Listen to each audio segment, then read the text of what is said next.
What's going on, everybody? Happy Monday. It is time for the 10-Minute Mailbag, the MLB The Show series in which I take your questions from YouTube and Discord, and I do what you do with questions.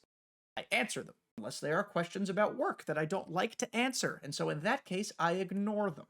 This is take 2 of this mailbag, by the way, because I've been messing quite a bit with my audio settings. I hope it sounds better. I'm trying. Audio is very hard, but I record it, and it didn't work. The audio was mute. Maybe some of you would like that. You don't want to hear my voice. But either way, this is take 2. So I'm going to do my best to recreate the brilliance that you all have not seen with these questions we're about to get to. If you have any questions, we have a big content drop coming up on Friday, so if you have any questions, make sure to leave them on YouTube. Or join the Discord. Link is in the description. We have a lot of fun in the Discord, a lot of different places, a lot of different mini-communities, sub-communities for you to be part of, so come hang out. And on that note, let's get to your questions. All right, as always, throwing 10 minutes on the old iPhone here, and we'll get it going. I will warn you that in the first recording, it went well over 10 minutes, so I'm going to try my best to recreate that. Some of you guys like longer videos, and that's fine. I will try to provide them when I can, but either way. 3, 2, 1, begin. Our first question comes from Kevin McDowell on YouTube. For next week, this video, how are you planning to prep for Season 2? I feel like if you hold on to Season 1 cards too long, their prices will tank when Season 2 rolls around and all those cards expire. Of course, there are wild cards, etc. So, here's the thing. I am on the Season 1 collections page right here. I don't know if anyone is concerned with getting 400 cards, because this icon is meaningless to me. There might be a way in which you can exchange it later on, or maybe you collect it in the GOAT collection. I don't know. Right now, 400 cards is meaningless to me. As you can see, I have 273 right there out of 400. I am 7 cards away from the first pack, 27 cards away from that one, and then 52 away from this one. Unless they add something between 325 and 400, like a Lou Brock, like an Al Leiter, Rich Aurelia, those type of cards, I'm stopping at 325. I ain't buying more cards unless a card comes out like a chase card or a headliner that I really, really super duper want. I am not spending stubs on a card past whatever I determine my end goal to be. And that's up to you. You determine your own end goal. If you only want 2 of these packs, don't collect more than you have to. If you only want 1 of them or whatever, figure it out. Do your math. You can collect all 3 if you want. But, sorry, I'm just checking my audio here. Okay, we're working. Making sure. Stop when you want. Because even though there are 33 days at the time of recording left in Season 1, that's still a month-ish. It feels like we're stub collecting this year. We're card collecting and we're stub collecting. Accruing stubs, maintaining a bankroll is very difficult this year if you're not investing. I'm not a flipper. I don't really invest a lot. It's just not my interest. I'll dabble in it from time to time, but never enough to make a massive dent. So it's up to you to determine where you're comfortable. I think, let's say, for example, I expect to get to 325 cards within the next 2 weeks. Think about it. There's 30 cards coming out on Friday, at least. Cards are going to keep coming in from there. I'm already, like I said, 52 away. Once I'm there, I ain't spending a stub on anything. I plan on going into Season 2 with a bankroll, if possible.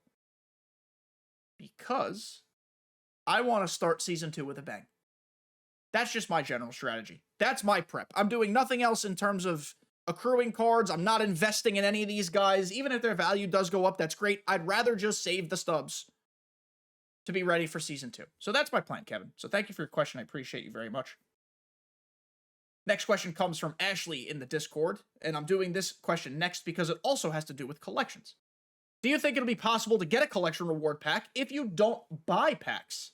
I'm hoping for Willie Mays, but I'm not a fan of the content pivot, and I'm not a pack buyer. I would say yes. I would think SDS would make it possible for true blue, no money spent players who are not spending packs, who are not playing 1 million hours a week, to get at least 1 of these cards. I think it'd be really rude of them, honestly, not to. I would say between the 3 team affinity drops, that's 30 cards a pop, so that's 90 cards, plus the programs, plus the event rewards, plus the early, like, we got to remember here, these BR cards count. just from BR alone, I mean, you probably got 30 BR cards-ish. I think it's going to be possible. It might take you up until the brink of Season 1 ending. Like, I'm hoping you have enough time to use Willie. Though you could also wildcard Willie Mays. I would imagine it would be possible. I would be stunned if it's not. Let me know if you need help. I know you're very active in the Discord. Let me know if you need help and we can figure. Excuse me, I burped. That's okay. Something out. Next question from Mr. Sinister. I've been playing MLB The Show for a little over 3 weeks now, and I'm new to Diamond Dynasty and the game. I use meter pitching because I feel more comfortable with it and haven't really practiced pinpoint. Is pinpoint really that much better? So, in theory, on paper, as designed, pinpoint is supposed to be the best pitching method. It's supposed to have the least margin for error. It's supposed to reward your input more than other pitching methods.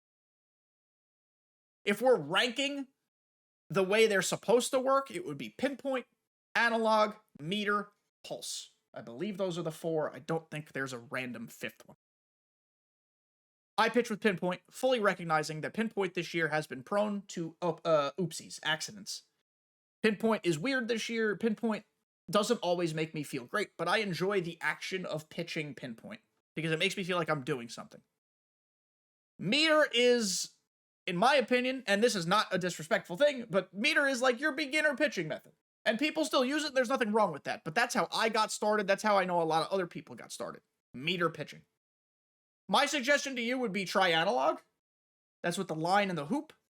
Pretty simple to understand. A little bit harder to do than meter. And then pinpoint is definitely the hardest one. But if you're new to the game, I think you should just go ahead and try pinpoint. Go into a no stakes mode. Conquest, franchise, March to October.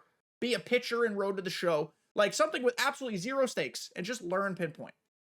Because either way, it's a good skill for you to have. And you can't know if you don't like something until you give it a shot. So, Mr. Sinister, that is my suggestion to you. You're fine to keep using meter, but I think you should at least try pinpoint. Just see what you can do.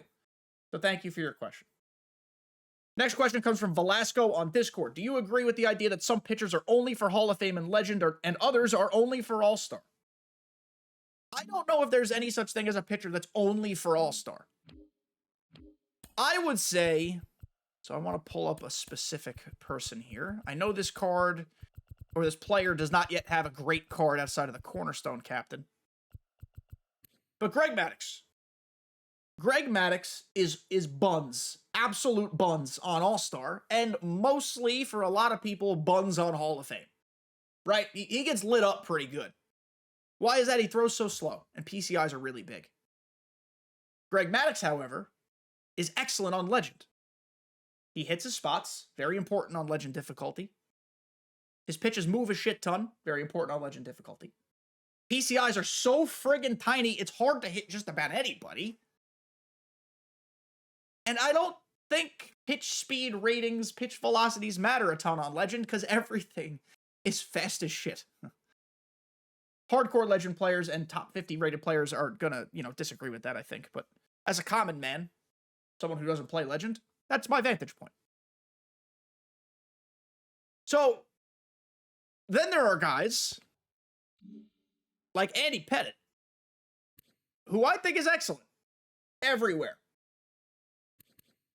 I had a great time with him on Hall of Fame. This was a short start because my opponent disconnected or quit. I can't remember which one happened. And I just think ultimately pitching is a comfort thing. Pitch the people you are comfortable getting outs with. Pitch guys that have the meta stuff. Sinker cutter, of course. Don't forget that. Outlier, if you can do it. But like I said, on Legend, outlier is less important. Though an outlier pitcher on Legend is you can't even see the ball. I more so subscribe to the belief that some pitchers shouldn't be used on All-Star versus just about anybody being viable on Legend. Hall of Fame is kind of like that weird middle ground where you just kind of see and feel things out. Pitching on Hall of Fame is petrifying, by the way. But I think just about everybody with something meta or a funky delivery is good on Legend, and All-Star, much less so. So thank you, Velasco. And our final question, and this is probably where we're going to go over a little bit, because that's what I did last time, is from Day Day. on Discord. Could you explain your thinking when evaluating a certain card or player and their respective attributes? I find myself sometimes lost and confused as to what's a decent bar or standard for each individual attribute. So, we're going to talk a little bit more about this in terms of pitchers on Thursday. Long story short, I recorded an incredible video for Thursday. My World Series game, how to pitch with video with Jacob deGrom, and it was going to include my hitting. I cannot show you this video. I've deleted it from the earth because all of the audio, my microphone, game audio, it's all in shambles, which is why I went down this rabbit hole of fixing my audio. I won the game, crazy game, it's all that matters. So I have to record something in its place. That's why I'm doing that, but I digress. When it comes to pitching, kind of just echoing what I just said, I'm looking for meta, I'm looking for comfort. Comfort is the big thing. I need people who I'm not afraid to pitch with and get outs with. When it comes to hitting, I'm looking for 3 things in this order, but these 3 things can be trumped by one other thing, which we'll get to. Contact, most important for me. Clutch, with the way clutch works, is now very important. And then vision, because I like people who can turn on the ball. Pull hitter versus push hitter is a thing too, I understand, but you catch my drift. There are exceptions to the vision rule, of course. Here we go. Cody Bellinger. Terrible vision, 55 base. Love his swing. For the longest time, I was cooking with Mike Trout in center field. Even after the downgrade in the roster update, he starts with 57 vision now, but I'm also hitting 481 with him, and that's a lot of Hall of Fame. So, what does that mean? That means vision, that means clutch, that means contact can be trumped by swing. I use Gleyber Torres at second base right now. Love Gleyber Torres. We're hitting 667, small sample size, but 4 for 6, 2 doubles, a homer. Great swing. I use him over Jose Altuve. The free Jose Altuve is the best second baseman in the game right now, probably. Offensively, anyway. Don't look at his fielding. Altuve has better contact, better vision, and better clutch. But his swing and his strike zone for me are a little wonky. They're too tiny. It's weird. So I like Gleyber. His swing trumps all of that. Ultimately, when I'm building my lineup, attributes to me, unless there's something so glaringly obvious, like Jimmy Rollins is clearly the best shortstop in the game right now. Like, I understand I'm at a point where I can get Jimmy Rollins, not everybody is, but I'm just using this as an example. I ask myself when putting together a team, and for me, I don't really dwell on these questions anymore because I've been playing this game for so long, or this series for so long. But if it's the 9th inning, do or die situation, I'm losing or it's a tie game, can I trust this person at the plate? If the answer to that question is no, if I don't feel comfortable with that person, I'm probably not even going to put that person on my team. It's that simple. Or at the very least, I'm going to have a bench option ready to go to replace his ass. But I go to the most extreme scenario when building a team. If I can't trust you, I'm not going to use you. That might come down to attributes, that might come down to swing, that might come down to any variety of things. For everybody else, it's going to be different, maybe, than how I approach it.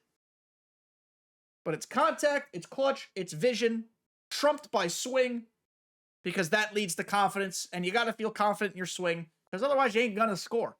So that does it for a long 10-minute mailbag. You could call it extra innings. We gave the people extra. There are some people who comment all the time, make this 20 minutes. Like, first of all, don't tell me what to do, LOL. But secondly, these are a lot harder when they're 20 minutes. They're better when they're 10, I think, because it adds some speed to the whole thing. But either way, we went long today because there were questions worth answering. I love your questions. This content series isn't possible without all of you. So leave your questions on YouTube or on Discord, and I'll see if I can get to them. Thank you all for making it to the end. This is now the second time I'm recording this video, so I'm going to go take a drink, go to the bathroom, and have a snack. But I love you all. Thank you again, and I'll see you next time.